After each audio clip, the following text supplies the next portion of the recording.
All right. Hello, everyone. Welcome, great patriots, to another day. I hope you're having a blessed morning or noon, afternoon, wherever you may be. Thank you so much for joining us here at Golden State Times as we await the Senate Republicans for their press conference. I was actually kind of scared I missed it, but I did not. I will never miss it for you guys. So we are here and we are live. I don't know what Leahy was doing there. His press conference is after the Republicans. It's always been after the Republicans when the Democrats do their press conferences. I don't know. I don't know why they do that. I guess to prepare or to see how, what the Republicans are going to say and how they're going to lie about it afterwards. I have no idea why the Democrats do that, but they do it one after the other. So right now we are awaiting Senate Republicans. And as we await Senate Republicans, there's a lot in the news today. I don't know if you guys have checked out our website, goldenstatetimes.com. If you did, thank you so much for staying up to date on everything that is going on in politics, breaking news, and everything else in between. Thank you so much once again to everyone that is joining us here at this live stream. Please share the live stream on social media. It's the best way to keep Golden State Times on the air is by sharing the live stream and clicking the thumbs up button. Because if you click the thumbs up button, it shows YouTube that you are interested in watching our content. So what do? They show it to more patriots. So if you guys can help us out by clicking the thumbs up button, that would be amazing. Thank you so much. So one of the topics, probably the biggest topic, thank you. It's probably the biggest topic that is going to happen at this press conference is going to be the ban of Russian oil. Now, I posted a report just a few minutes ago. I don't know if you guys saw it yet. But Russia, or the Prime Minister of Russia, Deputy Prime Minister Novak of Russia, he said that if the West continues their provocation against them, if they continue banning, if they continue sanctioning, that what they're going to do is they're going to basically stifle Germany when it comes, and the EU when it comes to natural gas, and the barrel of crude is going to jump over $300, and the price of gas itself is going to skyrocket right after that. So Biden says that the U.S. will ban Russian oil imports in response to Putin's invasion of Ukraine, as you guys know. So it says Biden on Tuesday morning announced that the U.S. will ban imports of Russian oil, a major escalation in the response to the Ukrainian invasion. It says the move comes as Western allied nations work to sever Russia from the global economy to punish Russian President Vladimir Putin for his aggression.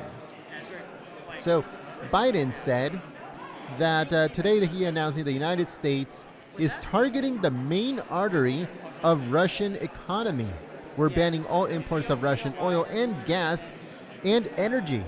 So that is what he said at the White House. That means Russian oil will no longer be accepted at U.S. ports, and the American people will deal another powerful blow to Putin's war machine. So Biden also said this is a step we're taking to inflict further pain on Putin. The UK announced its own restrictions on buying Russian oil imports just before Biden spoke, saying that it would phase out the country's imports by the end of the year. The European Union earlier Tuesday morning unveiled a plan to wean itself off of Russian fossil fuels. As you guys know, also Canada said that they were going to no longer import Russian oil and Russian natural gas. So let's see what happens. A lot of people are saying, yesterday the price of crude went up to $125, then up to $130 into the morning. And then I made the projection that $200 were going to come as we were awaiting to see what Biden was actually going to do. And guess what he did? He banned oil, and now we're looking at $300 price of oil. Here we go. Here comes Mitch McConnell and the rest of the Republicans. Please share the live stream on social media, and here we go.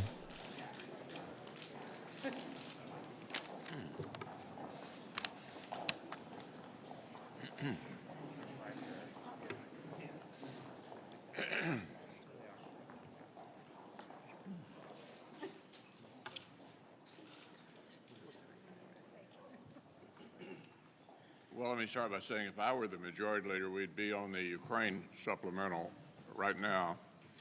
It's been challenging to get our Democratic colleagues to do what I believe the Ukrainians need at this particular point. But where we've ended up is at $14 billion. In order to get to $14 billion, we actually had to prevent House Democrats from blocking loan guarantees to help Eastern NATO allies buy American aircraft with their own money, which shouldn't have been a problem. The House Democrats tried to cut the administration's request for security assistance by $300 million. In other words, it's been like pulling teeth to get out of House Democrats what the Ukrainians obviously need at this particular time. And we've been slow, much too slow. But the package, I gather, will be coming over from the House attached to the Omni. I think it's an important step. It needs to be passed, and it needs to be passed quickly.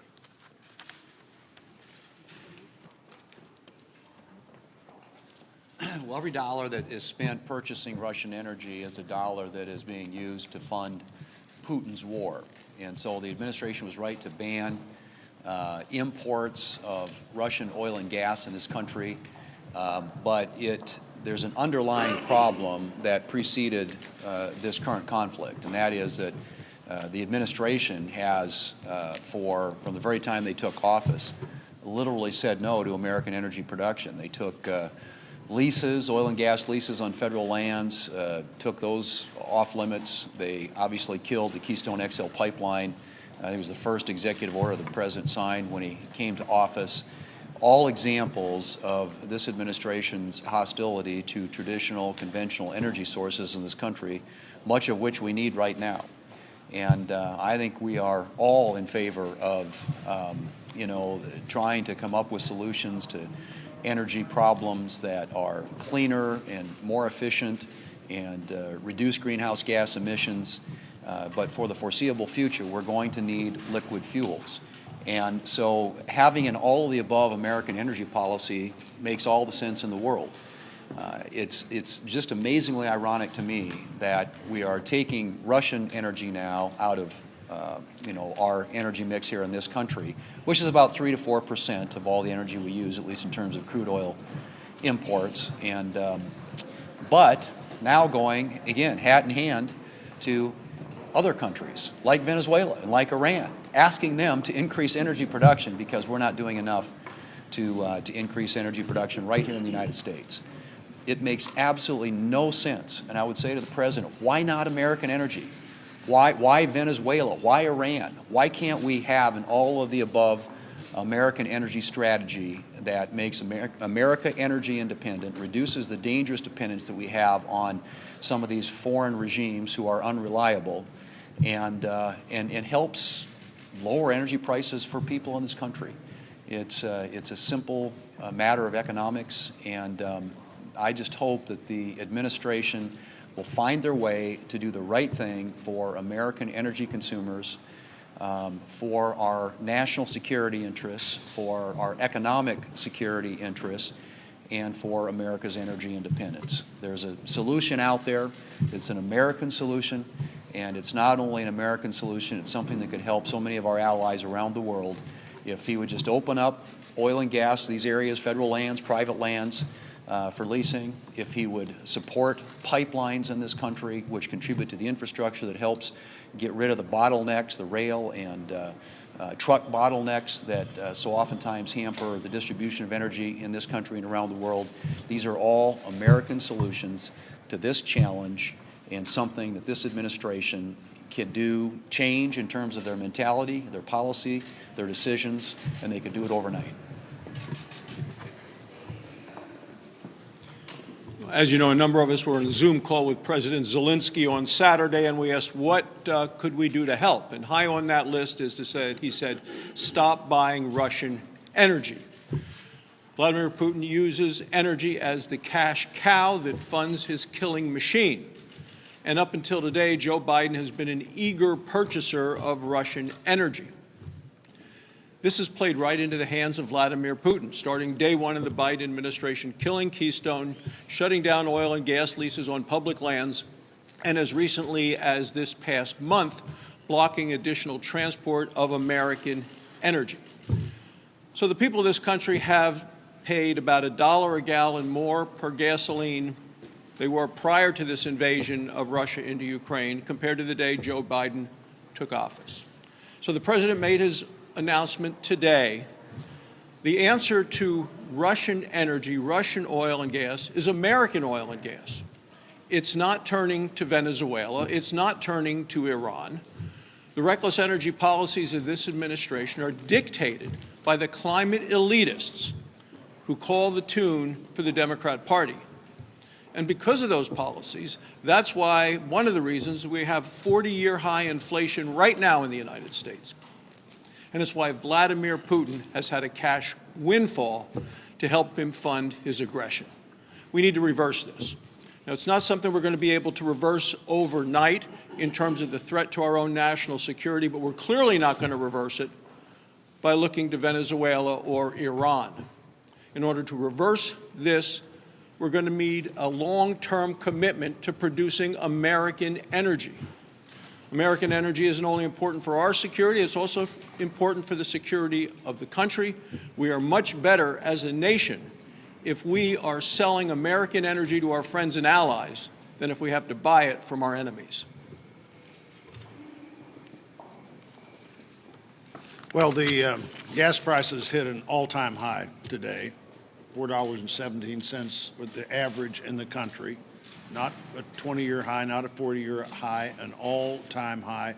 And they've been headed that way for every month of the last year. You know, the president's energy policies have produced exactly what those energy policies you would assume they would produce. Less energy, higher cost. Missouri has some of the cheapest gas prices in America right now, but the average is $3.60 a gallon. A lot of people where I live drive 40 or 50 miles one way to work. When it costs $75 to put $20 worth of gas in your car, or in a lot of places in America right now, over $80 to put $20 worth of gas in your car, that's money that you don't spend for other things. So finally, the gas prices, about 40% higher than they were a year ago, have caught up with the heating prices, which are about 50% higher than they were a year ago. And while it's important to deny money to Russia, you know, by the way, we have been buying from Russia about 830,000 barrels of oil a day, which is almost exactly the number that the pipeline from Canada would have produced every day.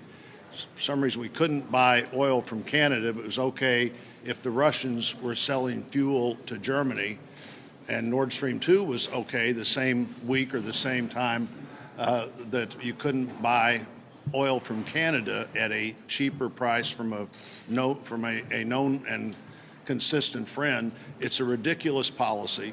Obviously, we're supportive of the president's decision today. In fact, he had to do it before the Congress could beat him to it to get that legislation passed, in my opinion.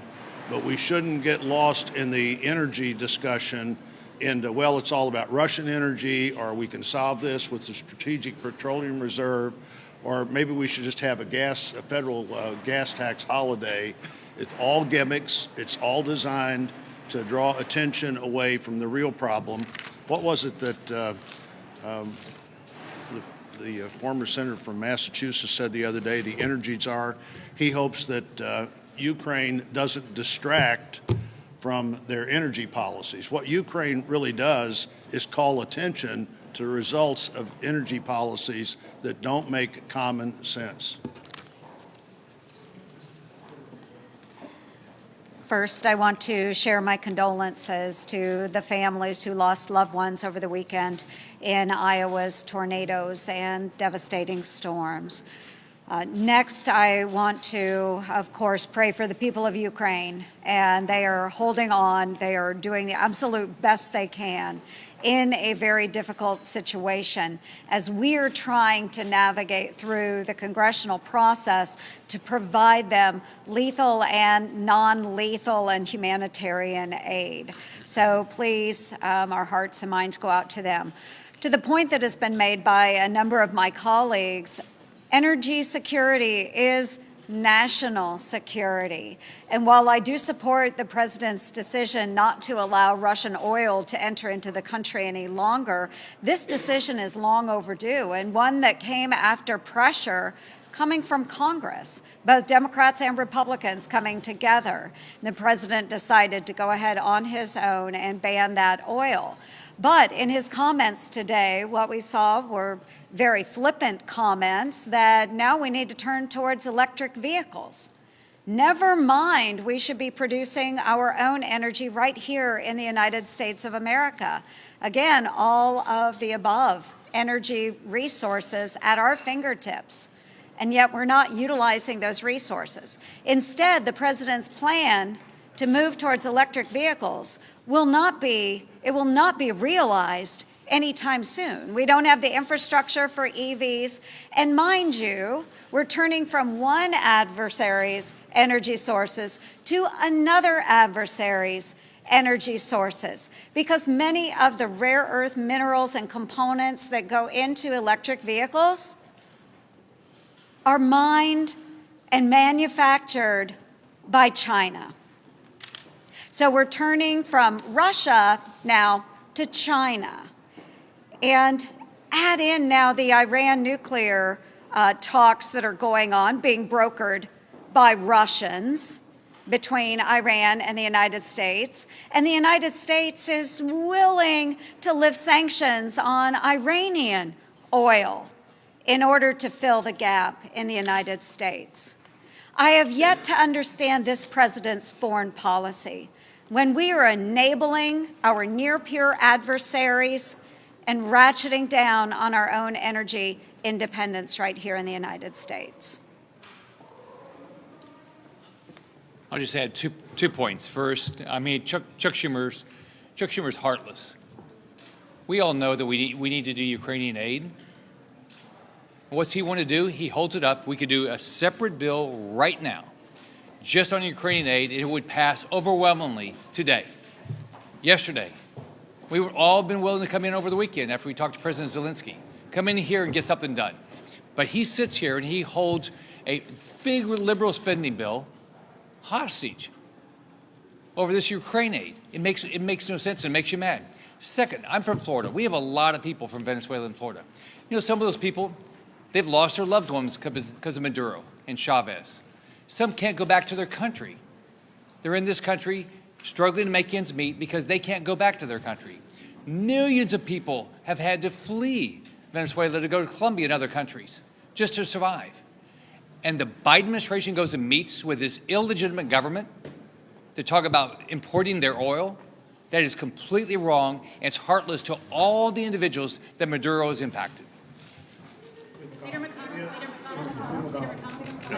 Can you clarify whether these loan guarantees that you mentioned are intended to help Poland and other NATO allies purchase F-16s to backfill any donations of Soviet-era aircraft to Ukraine? And if not, is there something? I think I've just heard, as you may have, the Poles have decided to transfer the MiGs to Ukraine. That's excellent. We need to provide them loan guarantees and assurance that they will be able to get a way to backfill the loss of those MiGs for their own security. That's my understanding as to where we're headed. So that'll be in the omnibus or in It's my expectation, yeah. You've been pushing for more assertive efforts by the Biden administration in dealing with Ukraine. Do you believe that there should be some sort of no-fly zone imposed to try to protect innocent lives there? Not by American aircraft. There are a number of ways to potentially have an impact in the sky. Stingers, drones, and airplanes. And we just discussed the possibility of getting these Russian-era MiGs out of Poland and into Ukraine. I think all of those have an impact, but I don't think any NATO country, certainly not ours, is prepared to directly engage with the Russians over Ukraine. On oil production, lots of more production would take a long time to come online. I know Secretary Granholm told members in a closed-door briefing that she's asked oil companies to increase their production of available leases that are already being used. So is this just a political response to the oil issue and the rising gas prices? Well, I hate to repeat absolutely everything every one of us has said, but the policy from the beginning has been completely wrong-headed. We were exporting oil in 2019. We were energy independent in 2019. Just the fact that it may take a little while to ramp up is no reason to not do it. We need to be ramping up. We need to be ramping up right now.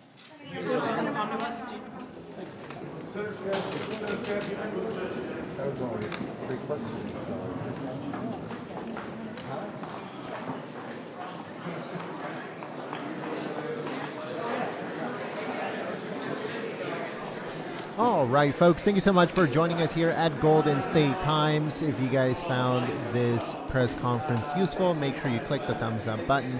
Also, if you're new to the channel, we encourage you to subscribe and click that notification bell.